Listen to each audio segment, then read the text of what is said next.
episode 8 of Vixen, a Black beauty and pop culture podcast. If you enjoy what you hear today, please leave a review anywhere you listen to podcasts. Today's episode is the scandal and backlash from the music video for Tip Drill, a song by Nelly. Now, let's start the show.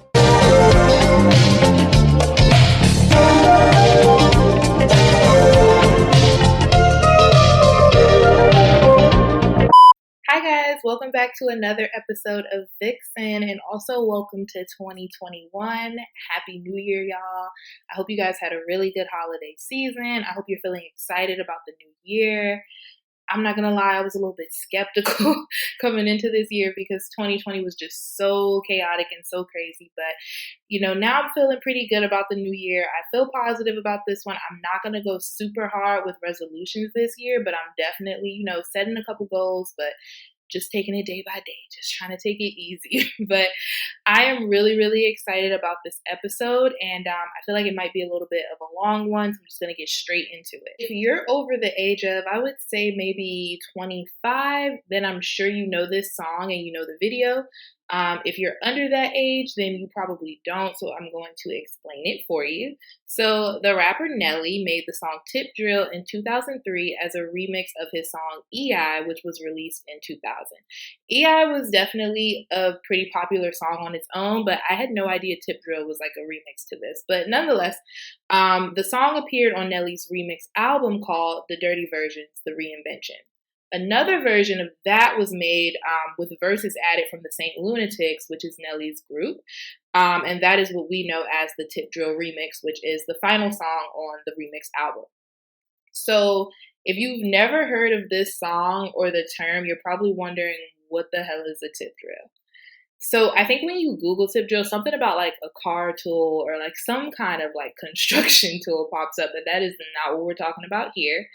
A tip drill is a slang word for a butterface, which is basically, in quotes, an ugly girl with a nice body. So something that I found really surprising was that Tip Drill was meant to be a single for Nelly. Like, they were really going to promote this song. So if you know the song, like, I'm sure you can understand why that's a little bit shocking, because I don't know. Tip Drill sounds like one of those songs that's really just meant for fun. And with the lyrics, like, I just cannot imagine hearing Tip Drill on the radio. So at this time, Nelly is coming off a really strong run with some really, really popular singles. He had Dilemma, Hot in Here, Air Force One. So Tip Drill is coming after those songs. So for them to want to choose it as a promotional single is definitely a bold move. So the song was pulled because of the offensive content in the lyrics, number one, and then the video did not help at all with that. So that's what we're going to be talking about here today. The song's music video was directed by Solomite and produced by Kareem Johnson, and it was made for the version featuring the Saint Lunatics. And the video became really controversial because of its overt depiction of women. It's definitely a video where women are sexual objects. Not that most videos at the time weren't like that, but Tip Drill was a little bit extreme, if you will. There's a lot of twerking. There's a lot of sex acts being acted out playfully. They're just playing, but they're depicting it. And then it ends with Nelly swiping a credit card down one girl's butt cheeks. The Tip Drill video was so explicit, it could only be shown on one television program, and that was BET Uncut. So if you don't know what BET Uncut is, you are very young, but it aired from 2000 to 2006, and it was basically like, the best way to describe it is it was 106 in Park for explicit videos. That's just what it was. I believe like nudity was blurred out, like most of it, but I think some of it was shown. But even if it was blurred out, like you knew what was happening. Like the videos were crazy. I don't even think Tip Drill is the most explicit video I've ever even seen on BET Uncut. One of the crazy things about this show is that I believe it came on at like 1 or 2 in the morning.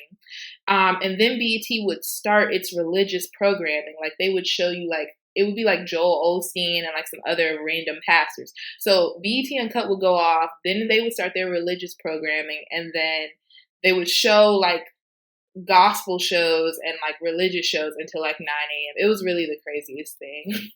Like just looking back and remembering that, it's just like, what was BET thinking? Like there has to be some kind of buffer between BET Uncut and then like a minister. Like, you got to think of something better for that transition. But anyway, sex and hip hop pretty much go hand in hand. We all know this. We had the 2 Live Crew videos. Tupac had videos that were crazy, had porn stars in them.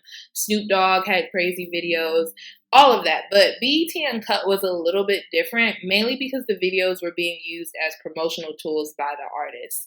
So a lot of people who did videos for BET Uncut, some of them were unknown and then some of them were known. But before BET Uncut, these kinds of videos were for the underground market only. So they would be a part of like rap DVDs that you could get like at the beauty salon or something like that. Or they would give them to strip clubs so that the club could show the videos during, when the club was popping. But now, once BET Uncut came about, these videos were a good way to break new artists into the mainstream or give artists that were already mainstream, a little bit more street cred, show a little bit of a wild side. BET Uncut became so popular that Playboy got inspired and started a show called Buck Wild. And then they started a network and block of hip hop programming called Hype, which I don't think lasted very long, but they were inspired by BET Uncut to add that programming. 2004 article in the Toronto Star ran a couple quotes from insiders that I want to share with y'all. Video director Zinga Stewart said, "It's almost like the other videos are foreplay and the uncut videos are the act themselves. I don't think there should necessarily be censorship of the images of women, but it's an extremely one-sided look at women. There's no other images to counteract it. I can't tell you the last video I saw where a Black woman had a job, and that's really more our experience than Black women being strippers." I don't know if I agree with that, but okay. Big Boy from Outkast said, "Some of it is really getting distasteful. It's giving it a bad taste, really exploiting women. What they're doing now is kind of like soft porn. I saw some stuff the other day. I didn't even know they could do that on TV." Stephen Hill, who was then the senior vice president at BET, said, "Any kid up at 3 o'clock in the morning, their biggest problem is not BET. Nothing that we run on Uncut is not seen in primetime television. BET just gets more of a rap for it because critics focus more of their attention on BET." So that statement I kind of agree with, and then I kind of disagree. So any kid that's up at 3 o'clock in the morning, their biggest problem is not BET. That's not true. Honestly, kids just wake up and cut the TV on. I mean, that's how I saw BET Uncut. I didn't have anything going on for real. I just would like wake up in the middle of the night and like just cut my TV back on and I would see it. So I disagree there. And then him saying like nothing that was shown is not seen in primetime television. Not true. Like definitely sex scenes are implied on primetime television. I think now there's a little bit more, we're seeing a little bit more than we used to on primetime TV, but what we see now is progressive, but it ain't nothing like BET Uncut. And if you've seen BET Uncut, you know that. But I definitely do agree that BET just gets more of a rap for it because people want to like make BET look bad. But back to the show. BET Uncut was canceled in 2006 and the network started to show reruns or syndicated shows instead, which is cheaper than adding in original programming. So like sometimes if a show gets canceled, a network will fill it with a slot of a show that's a rerun or like a syndicated show like The Cosby Show or something like that, because doing new original programming is obviously expensive. In an interview that year with the Associated Press, BET spokesman Michael Llewellyn said, "I don't necessarily think the cost factored in so much as it was a desire by the network to do something different in that time period." A lot of videos came out on BET Uncut, y'all, and I heard about a lot of artists through BET Uncut, I'm not gonna lie. I want to name some, but I feel like they're gonna be too raunchy, so I'm not gonna say them. But Tip Drill was definitely the most famous video and the most talked about video from BET Uncut. So a lot of people, and I mean a lot of people, had things to say about this video. Many people loved it, but a lot of other folks were not feeling this video at all, y'all. And the people who had the most to say about it were probably the students at Spelman. In February of 2004, the Feminist Majority Leadership Alliance at Spelman voted Nelly their Misogynist of the Month after seeing the video and discussing the treatment of women in rap videos. Moya Bailey, who was the president of the group, says that they were overwhelmingly disgusted by the video. So this kind of started off as like a regular discussion within their group. I guess they were meeting and they talked about it. They gave him the award. But then it got around campus and became a much bigger thing. So the group started hosting their own panels on the issue, and then the NAACP chapter at the school held debates over the video as well. Professors got involved. Like, it just became a campus-wide thing, basically. Beverly Guy Sheftel, the director of the Women's Studies program at Spelman at the time, said, "What made this interesting was that it was young people who are considered part of the hip-hop generation. When older African Americans make these complaints, it's seen as a generational issue, that they are somehow disconnected from this culture." So within a few weeks, the two groups, the NAACP and the Feminist Alliance, they joined together and they planned a protest to stop the bone marrow disease drive that was being held at the school. And that drive was coming up, and it happened to be sponsored by none other than Nelly, because he had a nonprofit foundation called For Show for Kids. Asha Jennings, the president of the SGA at Spelman, had coordinated the bone marrow drive with Nelly's foundation, but when she heard about what was going on across campus, and then she saw the video for herself, she wasn't sure if she should cancel the event or keep it going.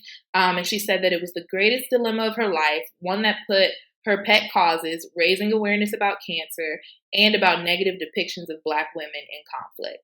So she decided to keep the event on. However, Shalina Mack, who is the director of Nelly's foundation, heard that there was going to be a protest during the event and urged Asha to get the protest canceled. So Asha's like, how is it, first of all, how is a 19-year-old girl supposed to stop a whole protest that a lot of the school is involved in? So Asha tells her, like, look, that's going to be impossible for me to do. So the foundation decides that they're just going to pull out of the whole drive. In a statement to the Journal-Constitution that year, Juliet Harris, who was Nelly's publicist, said, "To cancel it because of this issue is a shame, and to put Nelly in this position was not right." In an interview with CNN, Nelly himself said, "You are talking about a video as opposed to saving a life. If you took half the time you took to really discuss my video and my problems to discuss what we're trying to do, then you can educate so many more people." William Jelani Cobb, a professor at Spelman, said, "It's just really ironic that rappers claim to be bad and fearless, and then they're scared of 19-year-old women with questions." That part, definitely agree with that. So this was not really a good move, because this action is what got the protesting students in the media. Like, they got a lot of press from this. If the foundation was trying to avoid controversy, they definitely failed miserably at that. The school got hundreds and hundreds of letters supporting the students. A lot of major outlets ran stories about the protest. They ran editorials in support of the protest. And some of the students' work was actually featured in a PBS documentary called Hip Hop, Beyond Beats and Rhymes. In a 2013 interview with the Huffington Post, Nelly expressed his anger with the Spelman students for robbing him of an opportunity to save his sister's life, because his sister does have bone marrow disease, and that the only thing he would have done differently is, and this is a quote, "kick somebody's ass." He said, "You robbed me of an opportunity unfairly, my brother, because we could have still had your conversation after I got my opportunity, but it could have been somebody that was coming to that bone marrow drive that day that was possibly a match for my sister, that didn't come because of that." Of course, not everybody was supportive of the students at Spelman. They did get some pushback from their peers, and a lot of that pushback came from students at Morehouse. So the students at Morehouse were hosting their own debates. They were asking questions about why the Spelman students blamed Nelly and not the women who participated in the video at their own free will. One radio station mocked the students, saying they were just mad they wasn't in the video themselves. And then, as always, there were a lot of online trolls saying the girls put their own pride before the greater cause of cancer. In 2018, Curly Nikki interviewed Kareem Johnson, who, if you remember from earlier, he was the producer of the Tip Drill video. And he defended the video as well as the infamous credit card scene. He said, "This whole setup was not a foreign concept, a house party in ATL with rappers, ballers, and girls in bikinis. It was a popular theme at the time on camera and in real life." Then here's what he said about the credit card swipe. "The scene in question was not planned, but it wasn't rejected either. If the girls weren't in the video, this wouldn't be a conversation. They were willing participants. That's the part that was missed. The model never requested the scene to be edited. If Nelly has to be held accountable, so does the model. Responsibility needs to be shared. Harold Hardy, who was the co-producer of Tip Drill, had an interview with Kron. I never know how to pronounce that website. Is it Kron? Whatever. He had an interview in 2004 with them, and he sung a little bit of a different tune. He said he was a little shocked when he saw the final product of the video. Here's a quote from him. "I don't have a cut and dry answer to how I feel, but people need to realize the video is not really reality." So, I mean, how do you guys feel about that? Like, do you feel like the women in the video have as much accountability for the negative depiction of Black women as Nelly and the people who created the song? I mean, I think that that's a double-edged sword. Like, of course, everybody, consented to participating in the video. And possibly, the blame could go to everyone. But at the same time, like, Nelly, is the star. So, of course, people are going to shift, what happened in the video towards him, because he would have been the one that had the most power to stop anything. But I do agree that all the women were willing participants, and it's really their choice, And a couple Black women who agree to do certain things, they don't, represent all Black women. And I don't think the women in the Tip Drill video were trying to represent absolutely everybody. Like, they were just having fun and getting paid. So that's how I feel about it. How do you guys feel about it? But anyway, back to the story. So here's another quote from Nelly. This is a condensed quote. This is what he had to say about the scandal surrounding Tip Drill. And he said this to Vibe magazine. "Not to say what I did wasn't risque, but it was needed at the time. All I did was entertain adult fans. It even came on an adult show at 3 a.m. It wasn't like the girls in the video were offended by it. Never will I take any of that back. I didn't make 10 of them. I made one video and people wanted to condemn me for it. And people wanted that video to outweigh all the other good things I've done. All my not-for-profit work, helping find marrow donors, community programs, and take all of that away from me. I was just young and having fun." He also said to CNN, "I respect women and I'm not a misogynist, I'm an artist. Hip-hop videos are art and entertainment. Videos tell stories. Some are violent, some are sexy, some are fun, some are serious. As for how women are shown in the videos, I don't have a problem with it because it's entertainment. No one knows what a particular woman's situation is, what her goals are. Being in that video might have helped her further those goals. Several women who have been in my videos have gone on to do TV appearances and movies." He ain't lying about that part. A lot of women who have been in Nelly's videos have gone on to be in a lot more other videos or get into film or TV. So I definitely agree with that. And some videos are sexy, some are fun, some are violent, some are serious. He's right, and it really is artistic expression. But you can't use that to escape criticism, I feel. In 2010, Nelly mentioned something in an interview about a Tip Drill movie to a DJ who will not be named on this platform because I do not talk about him, but he's a YouTube quote-unquote DJ. He really just interviews people. But anyway, I wonder what happened with that, because when I read it, I was like, I wonder what that would be like. Like, I don't know what the creative direction there would be. Like, how would Tip Drill become a movie? But it seems like it would be funny. Anyway, so moving forward, Asha, who was the SGA president at Spelman, she was still frustrated by BET continuing to show videos like Tip Drill. So she canvassed to collect 400 signatures to urge Viacom, which is the network that owns BET, to take BET Uncut off the air. So with help from the Rainbow Push Coalition, Asha went as far as showing up to a shareholders meeting that spring, which is, wow, this girl was super motivated. I'm kind of proud of her. She says of that meeting, "They weren't too happy to see me. They said my points were something to think about, but I didn't leave there confident that things were going to change anytime soon. I'm just trying to speak for all the children who don't have the same level of education as me.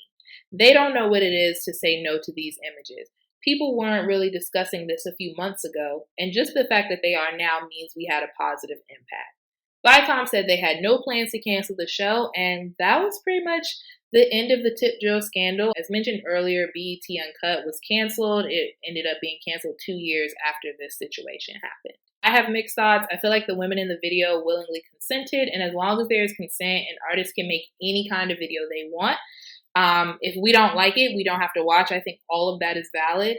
However, I don't think you get to avoid the way your art affects others, especially when you're a public figure. Like I said earlier, you don't get to avoid criticism because it's not always positive. Because a lot of people don't mind criticism when it's positive, but when it's something they don't like, it's all of this, I'm an artist, you know what I'm saying? So, I mean, yeah, you don't get to avoid criticism because you don't like what they're saying. At the same time, though, people on the opposing side have to realize that not all Black women are trying to be radical. Not all Black women are trying to speak for all of us when they participate in certain things. The women in the tip drill video do not speak for all of us. And like I said, I don't think they were trying to. And we do need to be okay with people making their own decisions for themselves.